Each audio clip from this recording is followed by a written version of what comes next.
प्यारे साथियों नमस्कार। कैसे हैं आप सभी लोग? आशा करता हूं बहुत अच्छे होंगे, शानदार, स्वस्थ, जबरदस्त, जिंदाबाद और बहुत ही अच्छी तरीके से आप सभी प्यारे साथियों की पढ़ाई चल रही होगी।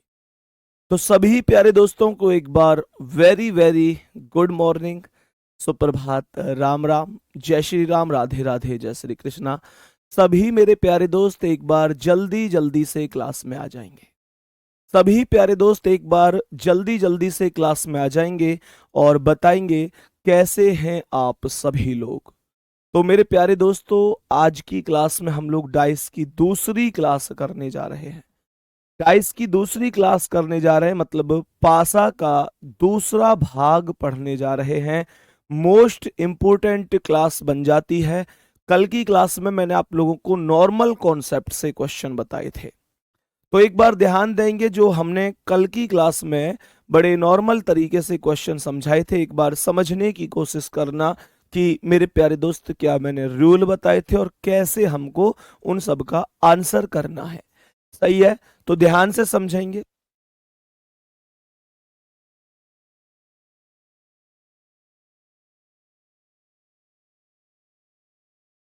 हाँ जी, तो सभी मेरे प्यारे दोस्त समझेंगे।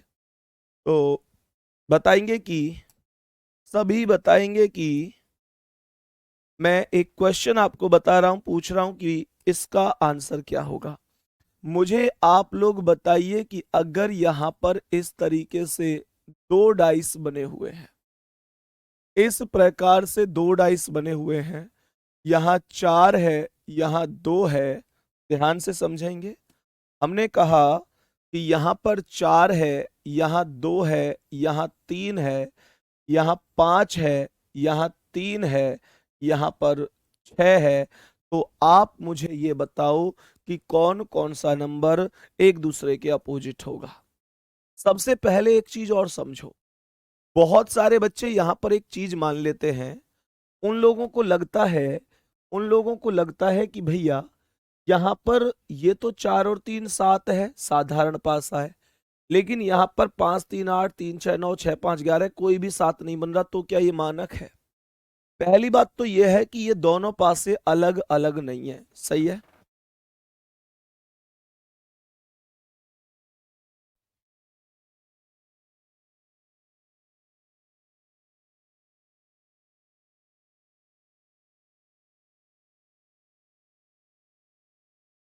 सही है। अब यहां पर सवाल ये उठता है मेरे प्यारे दोस्त, यहां पर ये प्रश्न उठता है कि क्या मैं यहां पर तीन का अपोजिट चार, पांच का दो, छह का एक कर दूं? भाई देखो, एक चीज ध्यान से सुनो। ये दोनों पासे अलग अलग नहीं, ये दोनों पासे एक ही पासे की दो अलग अलग स्थितियां हैं। ध्यान रखना, तुम्हारे पास दो पासे आ जाओ, तीन आ जाओ, चार आ जाओ, लेकिन अगर उनमें से किसी एक पासे में भी ये सिद्ध हो गया, ये सिद्ध हो गया कि ये सामान्य पासा है, तो बाकी स्थितियां भी अपने आप सामान्य पासे की कैटेगरी में चली जाती हैं। इस बात का ध्यान रख। ठीक है। तो इसका मतलब ये हुआ कि ये भी सामान्य माना जाएगा, भले ही सात नहीं दिख रहा। मानकर चलो कि ये डाइस ही नहीं होता, तो मैं ये कहता ये मानक है। या फिर मानकर चलो किसी में भी दो निकटवर्ती सतहों का योग सात नहीं बनता, मैं तब भी कह देता कि मानक है। थम्स अप करके बताओ, क्या क्या यहां तक हमको प्रॉपर तरीके से चीजें समझ में आ रही हैं? क्या यहां तक सब कुछ बेहतर तरीके से समझ में आ रहा है? अब गौर से सुनना, इन दोनों में कॉमन कौन है? कॉमन तीन है। तो हमने तीन को ऊपर नीचे नोट, जैसे ही तीन को ऊपर नीचे नोट किया तो तीन से क्लॉकवाइज घुमा दो, क्या आया? चार। और चार से क्या आया? दो। तो तीन से चार और चार से दो। यहां तीन से क्या आया? छह। और छह से पांच। तीन से छह और छह से पांच, तीन के सामने एक हो। इसका मतलब ये हुआ कि ये सभी के सभी जो नंबर हैं वो सभी नंबर एक दूसरे के अपोजिट नंबर हैं। ये सभी नंबर एक दूसरे के अपोजिट हैं। अर्थात क्या कह सकता हूं कि तीन का अपोजिट एक होगा, चार का अपोजिट छह होगा और दो का अपोजिट पांच होगा। यहां तक तो कोई दिक्कत ही नहीं है, यहां तक कोई भी कैसी भी समस्या नहीं है किसी भी प्यारे साथी को। क्या यहां तक बताएंगे किसी को कोई भी दिक्कत या कोई भी परेशानी है? बताएंगे सभी प्यारे दोस्त? अब ध्यान से समझने की कोशिश करना, ठीक है?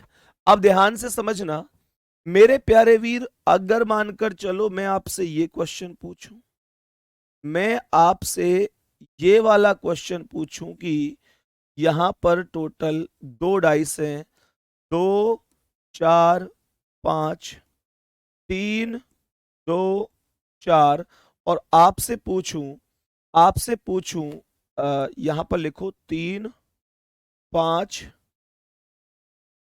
3, ऐसे लिखते हैं, यहां पर लिखते हैं 2 4 5, यहां पर लिखते हैं 4 2 और 1। अब आप मुझे ये बताओ कि अगर मैं क्वेश्चन में आपसे ये पूछूं कि 5 के विपरीत क्या है, मैं आपसे पूछने लग जाऊं कि बताओ भैया 5 के विपरीत क्या है, तो आप क्या आंसर बता सकते हो? जल्दी से बोलो मेरे सभी प्यारे दोस्त, जल्दी से बोलो। मैंने क्या बोला समझने की कोशिश करना। मैंने आप लोगों से क्या कहा? मैंने कहा कि 5 के विपरीत पूछ रहा है। कल मैंने आपको एक कॉन्सेप्ट बताया था डबल कॉमन रूल का, जिसे हम हिंदी में उभयनिष्ठ का नियम कहते हैं। उभयनिष्ठ का नियम ये कहता है मेरे प्यारे लाडले बच्चे, मेरे प्यारे छोटे भैया, मेरी बहन, कि अगर यहां पर 4 और 2 है और यहां पर भी 4 और 2 है, तो जो 4 और 2 है वो आपस में कट जाता है। कहने का मतलब ये हुआ कि जब कभी भी 2 कॉमन होते हैं और तीसरे बचे हुए अंक के विपरीत पूछता है, तो दोनों कॉमन अंक आपस में एक दूसरे से कट जाते हैं। जब ये दोनों कॉमन अंक आपस में एक दूसरे से कट जाएंगे, तो मेरे प्यारे दोस्त 5 के विपरीत क्या होगा? 5 के विपरीत 1 होगा।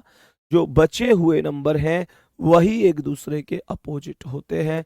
यहां तक किसी भी साथी को, किसी भी भाई को, किसी बहन को कोई दिक्कत तो नहीं है। अभी देखो मैं आपको केवल 2 पासे लेकर चल रहा हूं। मैं आज की ही क्लास में आपको 3 पासे भी पढ़ाऊंगा। मैं आज की ही क्लास में आपको 4 पासे भी पढ़ाऊंगा, और ये निश्चित रूप से सिद्ध कर दूंगा कि इन क्वेश्चनों में कुछ भी नहीं है, कोई भी दम नहीं है। मैं आज की क्लास में ये सिद्ध करके जाऊंगा कि ये क्वेश्चन केवल दिखावा है। जब तक हमने बेहतर नहीं पढ़े, जब तक हमें किसी ने बेहतर नहीं पढ़ाया, तब तक का हुआ है। बाकी इनमें कुछ नहीं है। मेहनत से पढ़ते रहो भाई। एक हमारे भाई हैं लगातार कॉपी पेस्ट कर रहे हैं कमेंट को। मैं बार बार कहता हूं कि कमेंट सेक्शन से दूर रहा करो। ये कमेंट सेक्शन आप लोगों की जो सफलता है उसमें हमेशा बाधा बनता है। आपकी मर्जी है, कमेंट खूब करो, मुझे फर्क नहीं पड़ता, पर एक छोटा भाई मानता हूं, एक छोटी बहन मानता हूं, तो बस कह देता हूं। एक चीज ध्यान रखना, इस सिलेक्शन का महत्व शायद तुमको अभी समझ में नहीं आएगा। बहुत कड़वी बात बोल रहा हूं, पर ये सच है। इस सिलेक्शन का महत्व तुमको अभी समझ में नहीं आएगा। इस सिलेक्शन का महत्व तुम्हें तब समझ में आएगा जब मेरिट लिस्ट में तुम्हारा नाम नहीं होगा और तुम्हारे ही उस दोस्त का नाम होगा जिसे आज तुम सलाह देते हो, जिसे आज तुम खुद सलाह देते हो, उसका सिलेक्शन होगा। और जिस दिन उसका सिलेक्शन होगा, वो तुम्हारी पीठ थपथपाते हुए क्या, बल्कि तुम्हारे कंधे पर हाथ रखते हुए तुमको बस एक सांत्वना देगा और कहेगा कोई बात नहीं, अगली भर्ती में मेहनत कर। उस टाइम पर देखना तुम पर क्या गुजरेगी। हम मिडिल क्लास फैमिली के बच्चे हैं मेरे भाई, मेरे प्यारे दोस्त। हमें हमें अपने सिलेक्शन के प्रति इन चीजों का समझौता नहीं करना है। सच सच बताओ, ऐसा कितने लोगों के साथ हुआ है कभी, जब हमारे ही घर में हमें यह सुनने को मिले कि तू कुछ नहीं करता है, तू नकारा है। ऐसा सुना है कभी अपने ही घर में? कोई कहता है कि बेरोजगार लड़का होना आसान है। मैं कहूंगा भैया आसान की बात करते हो, जिस पर गुजरती है उसे पता चलती है। वास्तविकता बताओ, क्या तुम लोगों के साथ नहीं हुआ कभी ऐसा, जब हमारे ही घर में हमें यह सुनने को पड़े मिले कि तू कुछ नहीं करता, तू नकारा है? और कभी कभी तो माता पिता गुस्से में यहां तक कह देते हैं, इससे तो तू पैदा ही नहीं होता तो ही बढ़िया रहता। मैं ऐसी फर्जी बातें नहीं कर रहा, ऐसा होता है जब जब उनके दिल को हम किसी ना किसी वजह से दुखा देते हैं। जब हमारे ही परिवार में हमें यह सुनना पड़े कि तू पैदा नहीं होता तो अच्छा रहता, हमारे माता पिता के मुंह से ही सुनने को मिले, क्योंकि आज हमारे पास रोजगार नहीं है। ऐसा होता है। आप कहेंगे भैया ये ऐसा थोड़ी होता होगा, भाई हर फैमिली में होता है। सिलेक्शन और सफलता, हमेशा ध्यान रखना, भूख से बड़ा कोई मजहब नहीं होता और रोटी से बड़ा कोई भगवान नहीं होता। अगर जिंदगी में भूख है और रोटी है तो जिंदगी में हमेशा ध्यान रखना कीमत है। नहीं तो भैया भूख लगने पर गरीबी में कोई नहीं पूछता कि खाना खाया कि नहीं खाया। गरीबी वो बीमारी है, वो चीज है जो वक्त से पहले आदमी को बूढ़ा और कमजोर कर देती है। अगर जेब में पैसे ना हो तो मेरे प्यारे वीर पिंचर लगवाते वक्त भी पानी में उठने वाला बुलबुला आदमी की धड़कन बढ़ा देता है। गरीबी वो चीज है। आ जाओ नेक्स्ट क्वेश्चन पर। मेरे प्यारे दोस्त, हम अब तक इतना कॉन्सेप्ट समझ चुके हैं, तो अब समझने की कोशिश करना कि जो दो चीजें हो गई वो ये हो गई। अब हमने क्या कहा, अगर ये डाइस है तो गौर से समझिएगा। इस डाइस को अभी ओपन डाइस पर नहीं चलेंगे, अभी आप मुझे यहां पर इन्हीं के आंसर बताएंगे। मैं आपको दो क्वेश्चन और डिस्कस करवाता हूं ताकि आप लोग मुझे दो डाइस में एकदम मुझे ये लगे कि अब आप कभी गलत नहीं करेंगे। फिर मैं आपको दो डाइस से तीन डाइस की तरफ लेके चलूंगा। मैं फिर दो से तीन की तरफ लेके चलूंगा। बात आ रही है समझ में? ध्यान से समझिएगा। दो डाइस हमने वहां पर ले लिए। अब मेरे प्यारे दोस्त ये तीसरा डाइस है, ये तीसरा डाइस है। ध्यान से सुनना। मैंने आप लोगों से क्या बोला गुड्डा जी, यहां पर 4, यहां पर 2, यहां पर 1 है, ये 5, यहां पर 3, यहां पर 2 है। सभी नंबरों के अपोजिट बताओ कि कौन से नंबर के अपोजिट कौन सा नंबर हो सकता, कौन से नंबर के अपोजिट कौन सा नंबर हो सकता है। ये सभी चीजें हमको समझनी है। मैंने आप लोगों से कहा ध्यान से समझने की कोशिश करना। मेरे प्यारे गुड्डा यहां पर भी लिख देता हूं। यहां पर लिखा हुआ है, यहां पर लिखा हुआ है 5, 3, 2, 4, 5 और यहां पर 6। मुझे बताओ कि कौन कौन से नंबर अपोजिट होंगे दोनों ही डाइस में। सभी प्यारे वीर एक बार बताएंगे, जो दोनों ही हमारे डाइस हैं उनमें कौन कौन से अंक अपोजिट हो सकते हैं। मेरे सभी प्यारे दोस्त बताएंगे जल्दी से, क्या करेक्ट आंसर हो सकता है। सभी प्यारे वीर एक बार जल्दी से बताने की कोशिश करेंगे, दोनों में क्या अपोजिट हो सकता है। दोनों में क्या अपोजिट हो सकता है, इन दोनों में ध्यान से सुनिए कौन सा नंबर है जो कॉमन है। सबसे पहला कॉन्सेप्ट होता है कि जो जो कॉमन है उसे उठा लीजिए। मेरे प्यारे दोस्त ईमानदारी से समझना कि ये जो 2 है यही तो कॉमन है, तो हमने इसे ऊपर नीचे नोट कर लिया। कॉमन नंबर से ही शुरुआत करनी होती है, ये हम लोग बेहतर जानते हैं। क्लॉकवाइज घुमा दो, 2 से क्या मिल गया 1 और 1 से क्या मिल गया 4। जब 2 से चले तो 1 मिला और 1 से चले तो 4 मिला। और मेरे प्यारे दोस्तों यहां पर जब 2 से चलेंगे तो 5 मिलेगा और जब 5 से चलेंगे तो 3 मिलेगा। 5 से चलेंगे तो 3। अब 2 के सामने 2 नहीं होगा, 2 के सामने 6 होगा। बहुत बच्चे मुझसे पूछते हैं कि भैया ये 6 कहां से आया है। भैया जो नंबर बच जाता है ना, जो अंक बच जाता है वही अंक हम लिख देते हैं, वही अंक हम लोग लिख देते हैं। तो 2 के विपरीत 6 हुआ है, 1 के विपरीत 5 हुआ है और 4 के विपरीत 3 हुआ है। बस इतनी सी बात हमने लिख दी है। अब यहां पर ध्यान से समझो, इन दोनों में कॉमन कौन है, तो 5 कॉमन है। कुछ मत करो, 5 को ऊपर नीचे नोट कर दिया।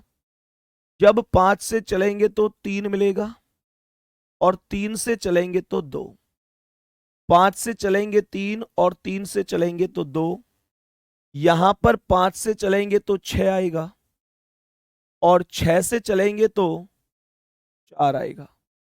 5 के सामने 5 नहीं, 1 बचा है तो वही आएगा। कहने का मतलब क्या हुआ? कहने का मतलब हुआ कि 5 के विपरीत 1 है, 5 के विपरीत 1 है, 3 के विपरीत 6 है और 2 के विपरीत 4 है। थम्स अप रुकने नहीं चाहिए। जिनका जवाब है कि मेरे दोनों सही है, उनके थम्स अप रुकने नहीं चाहिए। जिनका जवाब है कि मेरे दोनों सही हैं। सभी मेरे प्यारे दोस्त एक बार जल्दी से बता दो, क्या क्या ये प्रश्न, क्या ये पूरा प्रश्न हमें बेहतर तरीके से समझ में आ गया है? जल्दी से बोलो, क्या यहां तक ओके है? मेरे प्यारे वीरों, अभी हम 2 डाइस से 3 डाइस पर भी चलेंगे, 3 से 4 पर भी चलेंगे, लेकिन उससे पहले ओपन डाइस में अपोजिट कैसे निकालेंगे उस कॉन्सेप्ट को समझ लेते हैं। क्योंकि उन क्वेश्चनों में ओपन डाइस से क्लोज डाइस और क्लोज डाइस से ओपन डाइस भी बन जाते हैं, तो वो हम तभी कर पाएंगे जब ओपन डाइस हमको आते होंगे। ओपन डाइस बहुत जरूरी है। अब ध्यान से समझना, मैं फिर से कह रहा हूं, अभी मैं 3 डाइस भी करवाऊंगा, 4 भी करवाऊंगा, तो चलो कोई नहीं, बाकी मैं एक काम करता हूं, मेरे पास कुछ महत्वपूर्ण क्वेश्चन हैं और ये सारे क्वेश्चन प्रीवियस ईयर में आए हुए हैं, तो एक बार ध्यान से समझिएगा मेरे प्यारे दोस्त। इन क्वेश्चनों को एक बार समझने की कोशिश करते हैं। कुछ महत्वपूर्ण क्वेश्चन मेरे पास आ चुके हैं, ध्यान से समझना। ये सारे क्वेश्चन प्रीवियस ईयर के हैं।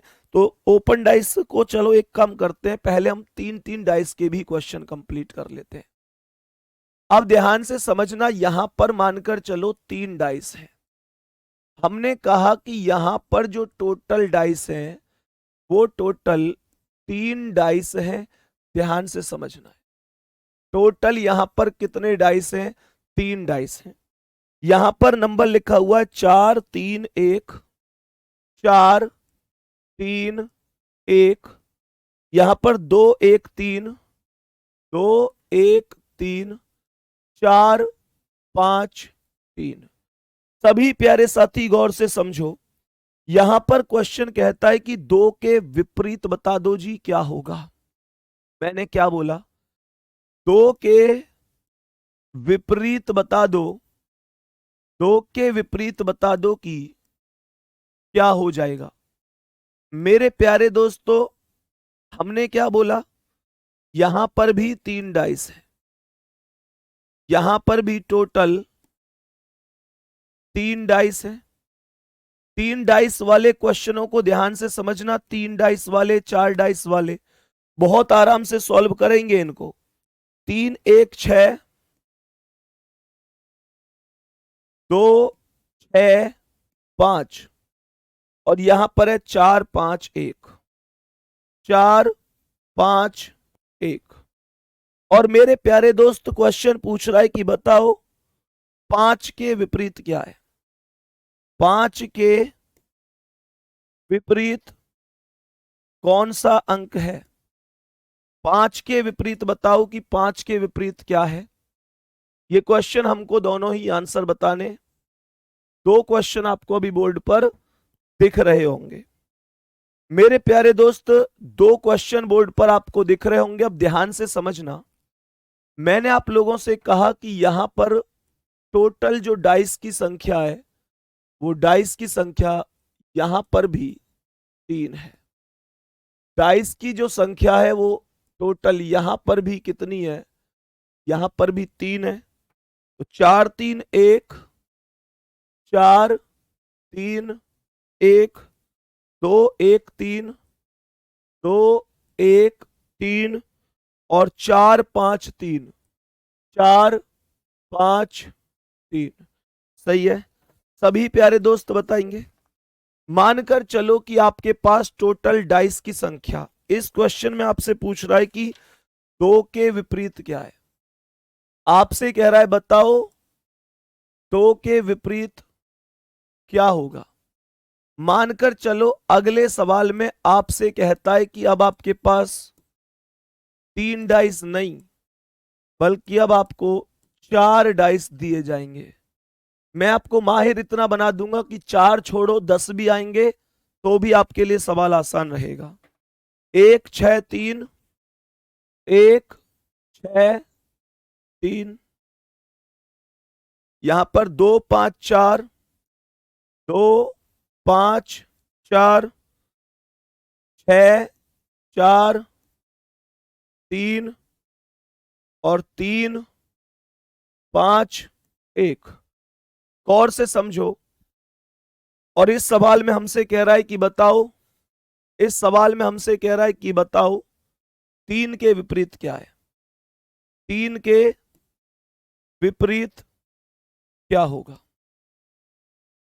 ध्यान से समझना चारों क्वेश्चन को और बहुत ही जानदार और शानदार तरीके से समझेंगे मेरे प्यारे वीरों। पहले में कह रहा है 2 के विपरीत बताओ। मुझे ये बताओ, क्या मुझे 2 के पास 1 और 3 दिखाई दे रहा है। सबसे पहले तो मेरी एक बात समझ लेना, डाइस आपको चाहे पेपर में 2 से ज्यादा मतलब 3 मिले, चाहे 4 मिले, चाहे 5 मिले, चाहे आपको 3 डाइस मिले, चाहे आपको 4 डाइस मिले, चाहे आपको 5 डाइस मिले, आपको किसी चीज से कोई लेना देना नहीं। आपको केवल 2 डाइस से ही लेना देना है, केवल 2 डाइस से ही लेना देना है मेरे प्यारे दोस्त। और 2 कैसे, कॉन्सेप्ट ढूंढो। सबसे पहले कोशिश किया करो, सबसे पहले कोशिश किया करो कि हम लोग यहां पर किसे ढूंढें। ध्यान से समझना, ये दोनों तो एक से ही हो गए यार, ये दोनों क्वेश्चन तो एक से ही हो गए ना। हाँ, एक से ही हो गए। चलो कोई दिक्कत नहीं, एक को हटा देते हैं, एक को हटा देते हैं, उसके स्थान पर कोई दूसरा क्वेश्चन ले लेते हैं। कोई दिक्कत नहीं है, अगर एक से हो भी गए हैं तो क्या ही फर्क पड़ता है भाई, क्या ही फर्क पड़ता है। एक और ले लेते हैं, चलो 4 डाइस का ले लेते हैं, 4 डाइस का ले लेते हैं, कोई दिक्कत नहीं। एक जैसे हो गई तो कोई दिक्कत नहीं, जो होता है बढ़िया के लिए होता है। अब 3 वाला नहीं, 4 वाला सीखो।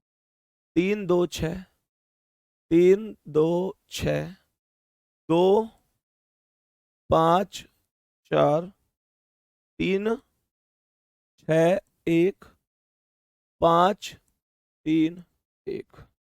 अब गौर से समझिएगा मेरे प्यारे दोस्त, मानकर चलो कि ये हमारे पास क्वेश्चन है। अब मुझे आप लोग ये बताओ, 2 के विपरीत पूछ रहा है, क्या यहां 2 के पास 1 और 3 है। मुझे ये बताओ, जहां 2 के पास 1 और 3 है तो यहां भी तो 1 और 3 है। उभयनिष्ठ के नियम की अगर चर्चा करें, उभयनिष्ठ के नियम की अगर चर्चा करते हैं तो उभयनिष्ठ का नियम ये कहता है कि भैया जब 2 कॉमन है और तीसरे के अपोजिट पूछता है तो दोनों कॉमन को परस्पर एक दूसरे से विभाजित कर दिया जाता है। याद आ रही है ये बात की नहीं। मुझे ये बताओ, उभयनिष्ठ का नियम क्या कहता है। जब कोई नंबर है और उस नंबर के पास 2 अंक हैं और वही सेम 2 अंक मुझे कहीं और दिखाई दे रहे हैं तो दोनों कॉमन अंक कट जाते हैं और अपोजिट बचे हुए अंक हो जाते हैं। तुम कहोगे क्या इस तीसरे डाइस की जरूरत नहीं पड़ेगी। नहीं पड़ेगी, जरूरत ही नहीं पड़ेगी। बस आपको यह समझना है कि कौन से 2 मेरे मतलब के हैं। मेरे मतलब के कैसे, तो मुझे खुद बताओ। 2 के पास 1 3 था, यहां पर 1 3 मुझे मिल गया तो ये दोनों मेरे मतलब के हो गए। 1 3 इसमें मिलता तो ये दोनों मेरे मतलब के होते। मैंने 1 3 से 1 3 काट दिया और मेरे प्यारे वीर 2 के अपोजिट, यहाँ 2 बच गया, 4 बच गया, यही 4 आंसर हो गया। एक बार थम्स अप करो, क्या क्वेश्चन थोड़ा बहुत समझ में आया है। सभी प्यारे दोस्त बताएंगे, मेरे सभी प्यारे दोस्त मुझे बताएंगे क्या यहां तक बात समझ में आ रही है। अब ध्यान से सुनना, मानकर चलो यहां पर ये 3 डाइस हैं। अब यहां कह रहा है 5 के विपरीत बताओ, तो 5 के पास यहां पर 6 और 2 है और यहां पर 6 और 2 नहीं है, यहां पर भी 6 और 2 नहीं है। मेरे प्यारे दोस्त 5 के पास 6 2 कहीं पर भी मौजूद नहीं है। यहां पर 5 के पास 4 और 1 है, यहां पर भी 4 और 1 नहीं है, यहां पर भी नहीं है। इसका मतलब इस क्वेश्चन में आप डबल कॉमन ट्रिक नहीं लगा सकते। जब डबल कॉमन है ही नहीं, जब डबल कॉमन है ही नहीं, तो आप डबल कॉमन कैसे लगा सकते हो? डबल कॉमन है ही नहीं। कोई बात नहीं, परेशान मत हो। अगर डबल कॉमन आप नहीं लगा सकते तो ऐसा थोड़ी है कि आंसर नहीं आएगा। आप अब इन 3 डाइस में से कोई से भी 2 डाइस ऐसे चेक करो मेरे वीर, जिनमें कोई एक अंक कॉमन है, कोई एक अंक कॉमन है। तो ध्यान से समझना कौन सा कॉमन है। 3 1 6, 2 6 5। पहले और दूसरे डाइस में चेक करूं तो 6 कॉमन है। चेक करूं तो कितना कॉमन है? 6 कॉमन है, उसे ऊपर और नीचे लिख दो। सही है, लेकिन ध्यान रखना कॉमन एक ही होना चाहिए, कॉमन एक ही होना चाहिए। अब यहां पर जब हम 6 से चलेंगे तो क्या मिलेगा? क्लॉकवाइज 3, और 3 से चलेंगे तो 1। 6 से 3 आया और 3 से 1 आया। यहां पर 6 से चलेंगे तो 5, और 5 से 2। 6 से 5 और 5 से 2। 6 के सामने जो बचा है वो आएगा, अर्थात 4। तो कहने का मतलब क्या है? कहने का मतलब हुआ कि 5 के विपरीत क्या आ गया? 3। यही आंसर बन जाएगा, यही आंसर बन जाएगा। अब कुछ लोग कहेंगे, कुछ लोग कहेंगे कि भैया क्या जरूरी है कि इन और इनको में ही कॉमन देखें? मानकर चलो मेरा मन तो कहता है कि मैं इन दोनों में कॉमन देखूं। मैं तो ये चाहता हूं कि पहले और दूसरे में कॉमन ना लूं, और दूसरे और तीसरे में 2 6 5 4 5 1 जो 5 है उसे कॉमन ले लूं। मैं तो दूसरे और तीसरे में, इन दोनों में जो 5 है उसे कॉमन ले लूं। ले लो, कोई फर्क नहीं पड़ेगा, आंसर पर कोई फर्क नहीं पड़ेगा। कैसे नहीं पड़ेगा? सोचो, 5 से चलोगे यहां तो 2, और 2 से 6। 5 से क्लॉकवाइज चलोगे तो 2 आएगा और 2 से 6 आएगा। 5 2 6, और यहां 5 से 1 आएगा, 1 से 4। 5 से 1 आएगा, 1 से 4, और 5 के सामने कौन आएगा? जो बचा है 3। चेक करो, यहां भी 5 के अपोजिट 3 है, यहां भी 5 के अपोजिट 3 है, यहां भी 1 के अपोजिट 2 है, यहां भी 1 के अपोजिट 2 है, यहां भी 6 के अपोजिट 4 है, भी 6 के अपोजिट 4 है। खत्म कहानी। मेरे सभी प्यारे दोस्त बताओ, क्या ये कॉन्सेप्ट समझ में आया?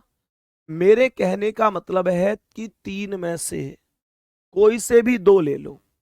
अब आप लोगों के लिए मैंने पहले ये दोनों लिए तो भी यही आंसर था, फिर ये दोनों लिए तो भी यही आंसर था। अब कुछ लोग सोच सकते हैं कि पहले में 3 1 6 है, लास्ट में 4 5 1 है। अगर मैं पहले और लास्ट में एक कॉमन ले लूं तो क्या होगा जी? ऐसे कुछ बच्चे सोच सकते हैं कि मानकर चलो, अगर मैं यहां पर पहले में और लास्ट में एक कॉमन लूं, लेके देख लो क्या दिक्कत है। चेक कर लेते हैं, यहां चेक करवा देता हूं। एक को ऊपर नीचे लिख दो, इसमें और इसमें, पहले में और लास्ट वाले में। तो 1 से 6 और 6 से 3, 1 से 6, 6 से 3। भाई क्लॉकवाइज घूमोगे, 1 से तो 6 आएगा, 6 से 3 आएगा। यहां पर 1 से 4 आएगा, 4 से 5। 1 से 4, 4 से 5। 1 के सामने 2 आएगा। चेक करो, सेम अपोजिट आएंगे। किसी भी अपोजिट से किसी भी अपोजिट को मिला लो मेरे साथी, सेम आएंगे, सेम आएंगे। एक बच्चा फिर पूछ रहा है कि ये 4 कहां से आया। मैं हाथ जोड़कर रिक्वेस्ट कर रहा हूं कि क्लासों को छोड़ के मत पढ़ा करो। काश आप कल की क्लास कर लेते तो आपको ये पता होता कि ये 4 कहां से आया, ये 3 कहां से आया, ये 2 कहां से आया। लेकिन जब आप क्लासों को गैप कर करके पढ़ते हैं ना, तब यही दिक्कत होती। मेरे गुड्डा 3 ऐसे आया यहां पर कि 3 ही बचा है। जो बच जाता है, जैसे 5 5 आमने सामने, तो 5 5 तो आमने सामने हो नहीं सकते, तो जो बच जाता है उसे लिख देते हैं। 3 ही तो बच रहा है इसमें पूरे में। 1 आ गया, 2 आ गया, 4 आ गया, 6 आ गया, 5 आ गया, 3 ही तो बचा है। ऐसे ही, ऐसे ही इसमें, ऐसे ही इस वाले में 4 बच रहा था। 1 आ गया, 2 आ गया, 3 आ गया, 5 आ गया, 6 आ गया, 4 लिख दी। जो बच जाता है वो लिख दिया है। सही है यहां तक? हमेशा ध्यान रखना, कभी सवाल गलत नहीं होगा, आप चाहो जिस कॉन्सेप्ट से कर लो। सही है? अब ध्यान से समझो इस क्वेश्चन को। मेरे प्यारे दोस्त, यहां पर सवाल कह रहा है कि दो के विपरीत बताओ। यहां पर सवाल कह रहा है दो के विपरीत बताओ। चुटकियों में सवाल को कर सकते हैं आप लोग, चुटकी में सवाल का आंसर कर सकते हो। सवाल में इतना सा भी दम नहीं है। सवाल बेहद सरल और आसान है, ये तुम्हारे लिए। ध्यान से सुनना, बहुत अच्छी तरीके से समझना। दो के विपरीत पूछ रहा है। मुझे यहां पर एक चीज बताओ कि यहां पर दो के पास क्या है, 3 और 6। सबसे पहले तो मैं इसी तलाश में जाऊंगा कि मुझे डबल कॉमन मिल जाए तो मामला सेट है। डबल कॉमन मिल जाए तो उससे बेहतर कुछ है ही नहीं, कुछ है ही नहीं उससे बेहतर। तो यहां दो के विपरीत 3 और 6 कहीं भी है ही। अच्छा है, दो के विपरीत पूछ रहा था, ये देखो 3 और 6 लिखा हुआ है, और यहां पर देखो 3 और 6 लिखा हुआ है। अब इससे ज्यादा आसान ट्रिक अगर कोई भी मार्केट में हो, किसी भी टीचर से बताया जाए, किसी भी किताब में हो, तो मुझे बता देना। 4 डाइस को इतने आसान तरीके से मुझे लगता है बिना पेन उठाए मैं आपको सिखा पा रहा हूं। सभी प्यारे दोस्त बता दो, हमने सीधा सा कॉन्सेप्ट लगा दिया कि यहां 2 था, 2 के पास 3 6 था, यहां भी 3 6 था। 3 6 से 3 6 खत्म, यहां 2 बचा, यहां 1 बचा। यही आपस में अपोजिट है, यही आपस में अपोजिट है। कुछ बच्चों के मन में आता है कि भैया क्या यहां पर दोनों में एक कॉमन लेके नहीं किया जा सकता? किया जा सकता है। क्यों नहीं किया जा सकता? खूब किया जा सकता है, बहुत आराम से किया जा सकता है। करके दिखाता हूं, आ जाओ। बताओ कौन सा कॉमन लोगे? मुझे बताओ कि कौन से दो डाइस ऐसे दिख रहे हैं जिसमें कोई एक नंबर कॉमन है। 3 2 6, 2 5 4। पहले और दूसरे कोई ले लो, पहले और दूसरे में 2 कॉमन है, पर ध्यान रखना कॉमन एक ही अंक होना चाहिए। एक ही अंक कॉमन होना चाहिए जब आप क्लॉकवाइज घुमाने वाली ट्रिक लगा रहे हो। तो मैंने यहां पर बोला ये 2 और ये 2, तो हमने 2 को ऊपर नीचे लिख दिया। सही है? जब 2 से आप चलेंगे यहां क्लॉकवाइज, तो 2 से क्या मिलेगा? 6, और 6 से 3। 2 से 6, 6 से 3। सही है यहां तक? और जब आप यहां चलेंगे तो 2 से 5 और 5 से 4। 2 से 5 और 5 से 4। 2 के सामने 2 दिख रहा होगा, लेकिन ऐसा हो ही नहीं सकता कि 2 के सामने 2 आ जाए। तो 2 के सामने मैं उस नंबर को लिखूंगा जो नंबर अभी तक मौजूद नहीं है, मतलब आया नहीं है। और मेरे प्यारे वीर, मैं 2 के सामने 1 लिख दूंगा। एक ही तो नहीं आया भाई, बाकी तो सब आ गए। एक नंबर की कसर है, उसे हमने लिख दिया। और जैसे ही हमने 1 लिख दिया, तो मुझे ये बताओ कि 2 के अपोजिट कितना आया? 1। 2 के अपोजिट कितना आया? 1। 6 के अपोजिट 5 और 3 के अपोजिट 4। जिसके भी अपोजिट पूछे पूछ ले, हमें फर्क नहीं पड़ता। यहां तक बताएंगे मेरे सभी प्यारे गुड्डा, क्या क्वेश्चन बेहतरीन तरीके से समझ में आ रहा है? अब सुनो ध्यान से मेरे प्यारे वीर, वैसे भी तो 2 के अपोजिट 1 था, और वैसे भी 2 के अपोजिट 1। अब कुछ लोग कहेंगे मानकर चलो मैं इन दोनों में कॉमन नहीं लूं, मानकर चलो मैं कहीं और कॉमन देखूं। मैं देखूं मैं देखूं कि 2 5 4, 5 3 1 दूसरे में और चौथे में देखूं। दूसरे और चौथे में 2 5 4 है, यहां 5 3 1 है, तो मैं इन दोनों में 5 कॉमन लेकर चेक करूंगा। 5 कॉमन लेकर कर लो भैया, क्या दिक्कत आ रही है? 5 से यहां पर चेक करो, 5 से 4, 4 से 2। क्लॉकवाइज घुमाओ, आप किस में चेक कर रहे हैं? दूसरे में और चौथे में। 5 कॉमन लेकर, तो ये 5 से 4, 4 से 2। 5 से 4, 4 से 2। 5 4 2। और यहां 5 से 3, 3 से 1। 5 से 3, 3 से 1। 5 के सामने 5 नहीं आएगा, कौन बचा है? 6, वो आएगा। इन वाले से इन वाले अपोजिट को मिला के देखो, क्या कोई भी बदलाव है? दोनों में 2 के अपोजिट 1 है, दोनों में 4 के अपोजिट 3 है, और दोनों में 5 के अपोजिट 6 है। मिला के चेक कर लेना। सभी मेरे प्यारे दोस्त बोलो, यहां तक बात आ रही है समझ में? क्या एकदम जीरो लेवल से मैं आपको सिखा पा रहा हूं? मेरे सभी प्यारे गुड्डा एक बार जल्दी से बताएंगे, क्या मैं जीरो लेवल से सिखा पा रहा हूं? मेरे दोस्त अगर लग रहा हो ना कि भैया आप नहीं सिखा पा रहे हो, तो बता देना कमेंट में, हमारे पास बहुत टीचर हैं। सही है दोस्त, सबसे महत्वपूर्ण है आप लोगों की समझ में आना। महत्वपूर्ण ये नहीं है कि मुझे ही ये क्लास लेनी है, महत्वपूर्ण ये है कि अगर समझ में नहीं आ रहा हो तो कोई दिक्कत नहीं, हम चाहते हैं फाइनली कि आपकी समझ में आना चाहिए। बात बताओ जल्दी से मेरे सभी प्यारे वीर, समझ में आ रहा है? अगर समझ में आ रहा है तो फिर लाजवाब है। अब ध्यान से समझना, एक मेरे भाई कमेंट कर रहे हैं, एक मेरे भाई है क्लास में कमेंट कर रहे हैं कि भैया दूसरे और तीसरे में लेके दिखाओ, दूसरे और तीसरे से करके दिखाओ। गुड्डा दूसरे और तीसरे से 2 5 4 3 6 1, मुझे ये बताओ दूसरे और तीसरे में क्या कोई कॉमन है? जब दूसरे और तीसरे में कोई कॉमन ही नहीं है तो मैं कैसे ले सकता हूं? भाई एटलीस्ट मेरा टारगेट क्या है? मैं जो कॉमन होता है ना, जो कॉमन होता है उसे लेता हूं। मुझे ये बताओ, यहां पर 2 5 4 3 6 कोई कॉमन ही नहीं है, तो मैं कैसे ले सकता हूं? एक मेरे भाई कमेंट कर रहे हैं कि भैया एक काम और कर दो, बस एक काम करो, पहले वाले और तीसरे वाले में कॉमन लेके दिखाओ। भैया इसमें 2 कॉमन है, 3 6 3 6। हम उन 2 डाइस को ही लेंगे जिनमें एक कॉमन है। ये पहली क्लास से ही तुम्हारा भाई बताता आ रहा है। मेरे कहने का मतलब क्या है? मेरे कहने का मतलब क्या है? कहने का अर्थ सीधा सीधा यही बनता है कि अगर कोई भी कॉमन नहीं है तो भी मैं कॉमन लेके क्लॉकवाइज घुमाने वाली ट्रिक नहीं लगाऊंगा। अगर 2 कॉमन है तो भी मैं कॉमन लेके घुमाने वाली ट्रिक नहीं लगाऊंगा। लेकिन अगर एक कॉमन है, कोई भी एक अंक कॉमन है, तो मैं कॉमन अंक से घुमाने वाली ट्रिक लगा सकता हूं, किसी को कोई भी दिक्कत नहीं।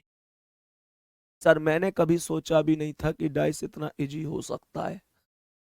भाई अभी हमारी मुलाकात को हुए ही कितने दिन है? वास्तविकता बताऊं तो अभी हमने अब से पहले एक तो डिक्शनरी ऑर्डर पढ़ा है और एक ब्लड रिलेशन पढ़ा है, 2 टॉपिक पढ़े, ये तो तीसरा टॉपिक पढ़ रहा। मैं आपसे वादा करता हूं कि जिस दिन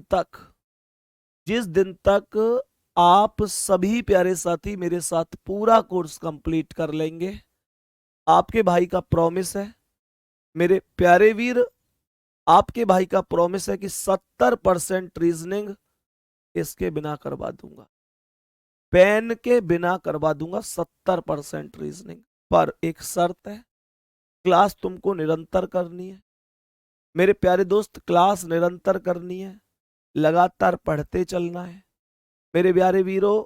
रीजनिंग ऐसा सब्जेक्ट है जो ऐसा कोई एग्जाम नहीं है जिसमें नहीं आता है, हर एक में आता है। तो अभी आप पर डिपेंड करता है आप कितनी मेहनत से कर पाते हैं। सही है? सभी मेरे प्यारे दोस्त आ जाओ जल्दी से। अब ध्यान से समझना, हम इतना कॉन्सेप्ट सीख गए, लास्ट वाले क्वेश्चन पर आ जाओ। इसे हटा दो, इसकी जरूरत ही नहीं, ये तो मैंने आपको समझाने के उद्देश्य से ही तो बताया है। सही है? 3 के विपरीत पूछ रहा है जी, आओ चेक कर लो। 3 के विपरीत पूछ रहा है, कैसे करेंगे? 3 के पास है 6 और 1, क्या 6 और 1 है कहीं? ना ना ना, कोई बात नहीं। 3 के पास है 4 और 6, चेक करो 4 और 6 है कहीं? ना ना ना। 3 के पास है 5 और 1, 5 और 1 है ना? है ना ना। इसमें आप डबल कॉमन ट्रिक नहीं लगा सकते, क्योंकि 3 के पास जो नंबर है 6 और 1 वो कहीं नहीं है, 3 के पास जो 4 और 6 वो कहीं नहीं है। मिल जाते तो मैं धड़ाक काट देता और तुरंत आंसर कर देता, कोई बात नहीं है ना। अब यहां पर इन 4 में से कोई से भी 2 ऐसे ढूंढो जिनमें एक नंबर कॉमन हो। मेरे प्यारे दोस्त यहां पर है 1 6 3, यहां पर 2 5 4। क्या कोई कॉमन है इनमें? कोई कॉमन नहीं है। आगे हटा दो, कोई बात नहीं। यहां पर ध्यान से देखो, 2 5 4 6 4 3, इन दोनों को ध्यान से देखो। मैं दूसरे और तीसरे डाइस की बात कर रहा हूं। दूसरे और तीसरे डाइस में कॉमन कौन है? 4 कॉमन है। 4 को ऊपर नीचे लिख दो। 4 को ऊपर और नीचे लिख दो। ध्यान से समझना, जब 4 को हमने ऊपर और नीचे लिख दिया तो मेरे प्यारे गुड्डा यहां पर 4 से क्या मिल गया? 2। और 2 से क्या मिल गया? 5। 4 से 2 और 2 से 5। 4 से 2 मिल गया और 2 से 5। यहां पर मेरे प्यारे को दोस्त 4 से क्या मिला? 3 और 3 से 6। 4 से 3 और 3 से 6, तो 4 के सामने 1 आ गया क्योंकि वही तो बचा है। अब 3 के विपरीत पूछ रहा है तो कौन आ गया? 2। यही आंसर है। थम्स अप कर दो, समझ में आ गया कि नहीं? 3 के विपरीत पूछेगा तो 2 आंसर है। 3 के विपरीत 2 आंसर है। मेरे प्यारे गुड्डा 4 के विपरीत 1 आंसर है और 5 के विपरीत 6 आंसर है। क्या यही आंसर आपके आए हैं? मुझे एक बार कमेंट करके बता दो, क्या यही आंसर आए हैं? सभी प्यारे दोस्त जल्दी से बोलो।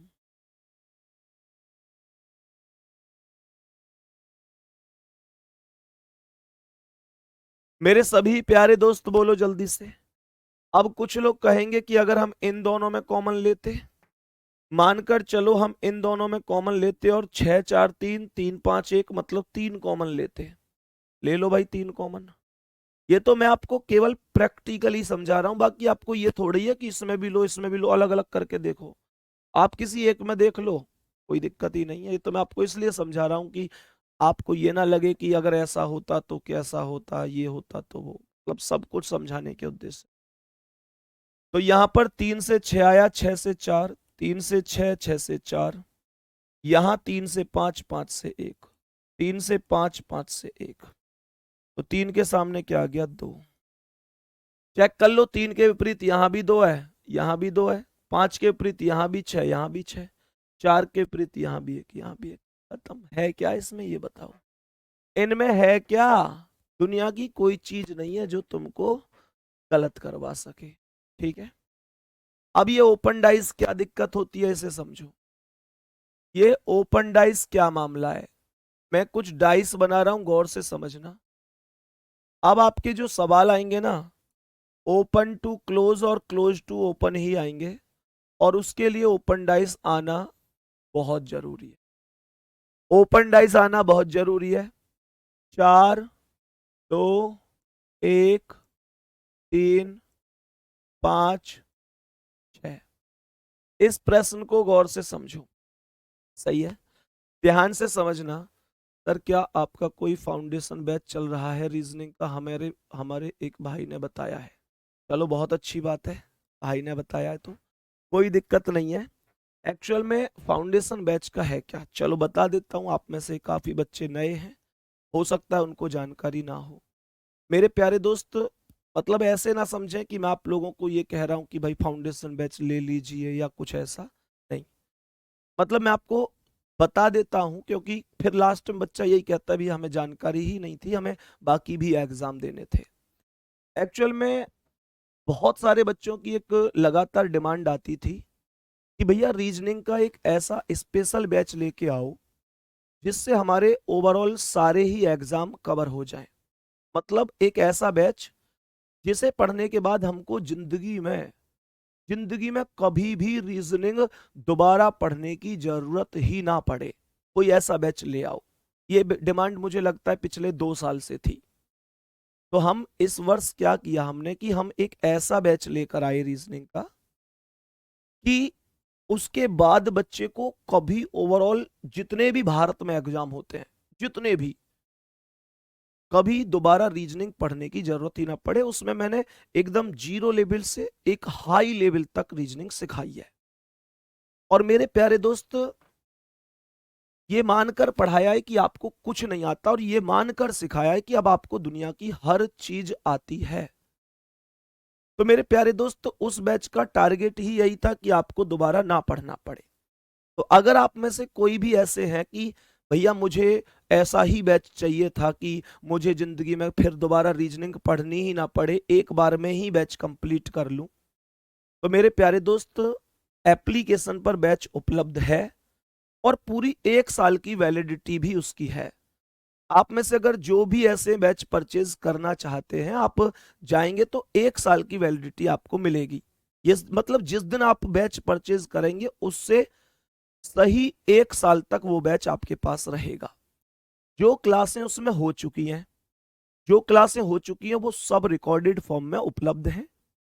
जितनी बार आप चाहो पूरे 1 साल तक उतनी बार कर सकते हो। दूसरा, मेरे प्यारे दोस्त, वो एक ऐसा स्पेशल बैच है कि जिसके बाद आपको कभी रीजनिंग पढ़नी ही नहीं है। मतलब आप खुद रीजनिंग में इतने माहिर हो जाएंगे कि आप कहेंगे भैया अब तो तुम हटाओ और हम पढ़ाएंगे। इस लेवल का है। अब वो बैच आपको कहाँ मिलेगा? जो आपकी पेड क्लासेस होती है ना, जहां पर आपका ये बैच है, सीधा एप्लीकेशन पर। मेरे दोस्त, जब आप एप्लीकेशन पर जाओगे तो आपको एक फोल्डर मिलेगा रीजनिंग फाउंडेशन बैच के नाम से। मेरा फोटो लगा हुआ मिलेगा, उस पर लिखा मिलेगा रीजनिंग फाउंडेशन बैच। और मेरे प्यारे दोस्त, जैसे बच्चे पूछ रहे हैं उसका प्राइस क्या है, तो प्राइस बहुत ही कम है उसका। 499 रुपये उसका प्राइस है। 499 उसका प्राइस है।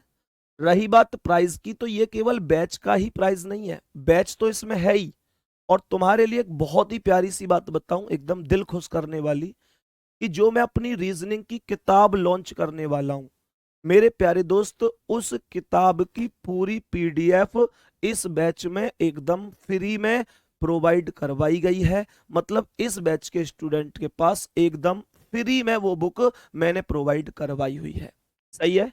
तो कहने का मतलब यह हुआ कि 499 रुपए में आपके पास पूरे 1 साल तक तो रीजनिंग का पूरा सिलेबस, फुल कोर्स, रीजनिंग में लगभग 50 टॉपिक के आसपास हैं, तो वो सारे के सारे लगभग 50 टॉपिक आपको 1 साल तक के लिए प्रोवाइड है। और मेरे प्यारे दोस्त, दूसरा बुक भी प्रोवाइड है। तो कहने का मतलब यह है कि 499 में बुक प्लस पूरा कोर्स 1 साल के लिए प्रोवाइड है। पर मैं एक चीज कहना चाहूंगा, जितने भी प्यारे दोस्त ऐसे हैं कि बस शौक शौक में, एक होता है ना जुनून के साथ बस बैच ले लिया और फिर पढ़ना ना पढ़ना नहीं है, बस बैच ले लिया, आप पढ़ नहीं रहे, मैं हाथ जोड़कर कह रहा हूं, रिक्वेस्ट करके, भैया मजे के लिए या शौक शौक में बैच मत लेना। अगर वास्तव में पढ़ सकते हो, दिल से पढ़ सकते हो, मेरे प्यारे दोस्त, दिल से पढ़ सकते हो कि हाँ मुझे इस जुनून से रीजनिंग सीखनी है कि मुझे जिंदगी में कभी रीजनिंग पढ़नी ही ना पड़े, इस लेवल पर रीजनिंग सीखनी है, तो आप रीजनिंग का फाउंडेशन बैच, मतलब जो मेरा स्पेशल बैच है, आप उसे ले सकते हैं। और अगर मौज मस्ती के लिए लेना है तो भैया फिर मम्मी पापा के पैसा को मत बिगाड़ना। अगर मेरे साथ मेहनत कर सकते हो, जी तोड़ मेहनत, तो उस बैच में आपका स्वागत है। आप सीधा एप्लीकेशन पर जाएंगे, जो पेड क्लासेस हैं उनमें ऊपर करते हुए चलना, और आपको उन क्लासेस में रीजनिंग फाउंडेशन बैच के नाम से मेरा फोटो लगा हुआ मिल जाएगा। आप चाहो तो ले सकते हो, ठीक है, लेकिन पढ़ सकते हो तभी लेना। अब यहां पर आ जाओ मेरे प्यारे दोस्त, ये होता है हमारा क्या? ये होता है हमारा ओपन डाइस।